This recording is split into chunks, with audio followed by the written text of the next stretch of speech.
খাগড়াছড়ি পরিস্থিতি নিয়ে বিস্তারিত জানাতে এই মুহূর্তে আমাদের সাথে যুক্ত হচ্ছেন রনি দত্ত। রনি দত্ত, খাগড়াছড়িতে জেলা সদর সহ কয়েকটি এলাকায় 144 ধারা জারি আছে, তবে দুপুর 12টা থেকে খাগড়াছড়ি ঢাকা এবং খাগড়াছড়ি চট্টগ্রাম সড়কে অবরোধ কিছুটা শিথিল করা হয়েছে এবং গতকাল থেকে কিন্তু আইনশৃঙ্খলা বাহিনী পরিস্থিতির স্বাভাবিক অবস্থায় ফিরিয়ে আনতে কাজ করে যাচ্ছে।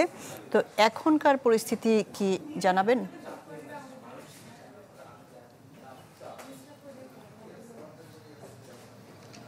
শাহনাজ, এখনকার যে পরিস্থিতি আমরা যেটি দেখছি সেটি গত 2 দিনের তুলনায় অনেকটাই ভালো বলা যায়। কারণ আমি এখন আছি খাগড়াছড়ি সদরের শাপলা চত্বর এলাকায়। এখানে আমরা দেখছি যে কি গত 2 দিন 144 ধারা যে জারি করা হয়েছিল, সাধারণ মানুষ অনেকটা ভীত সন্ত্রস্ত ছিল বা বের হয়নি। কিন্তু আজকে আমি দেখছি যে কি কিছু কিছু জায়গায় কিছু পরিবহন চলছে, মানুষজনও খুব হালকা, যেটা বলবো যে অল্প অল্প মানুষ বেরোচ্ছে বা তাদের প্রয়োজনীয়, তবে দোকানপাট বন্ধ আছে।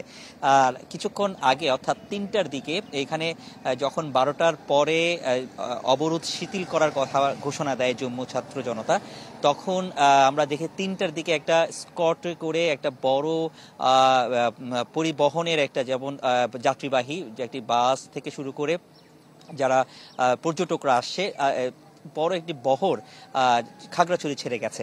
তো সবকিছু মিলিয়ে এইখানে তারাও যেহেতু শিথিল আছে, এই সুযোগটির মধ্যে যারা পর্যটকরা আটকা পড়েছিলেন তারা এই সুযোগে চলে যাওয়ার, যে খাগড়াছড়ি ছেড়ে যাওয়ার যে প্রচেষ্টাটা তারা ছিল সেটি আসলে তারা সেটি করেছে।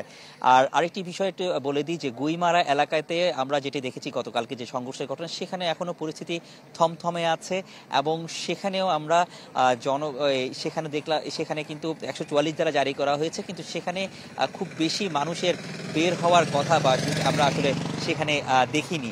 এবং আমরা এখনো আজকেও আমরা দেখেছি সেখানে বিভিন্ন এলাকায় যে ক্ষতচিহ্নগুলো রয়েছে, গতকালকে যে বিভিন্ন জায়গায় অগ্নি সংযোগের যে ঘটনা, সেগুলোর ক্ষতচিহ্নগুলো কিন্তু আজকেও দেখেছি বিভিন্ন জায়গায়। সেখানে জেলা প্রশাসনের যে উপজেলা নির্বাহী কর্মকর্তা তিনি পরিদর্শনে গেছেন এবং আইন শৃঙ্খলা বাহিনী কর্মকর্তারা, যৌথ বাহিনী সেখানে মোতায়েন করা আছে। সার্বিকভাবে যে প্রচেষ্টাটি করা হচ্ছে যে একেবারে একটি শান্তি শৃঙ্খলা বজায় রাখার জন্য যে প্রচেষ্টাটা প্রশাসনের, সেটি সেখানে তৎপরতাটা সেটি চালানো হচ্ছে। তো এই ছিল এখানকার সবশেষ অবস্থা। শাহনাজ। জি, রনি দত্ত, আপনাকে ধন্যবাদ। খাগড়াছড়ি পরিস্থিতি নিয়ে সবশেষ খবরাখবর জানাচ্ছিলেন রনি দত্ত।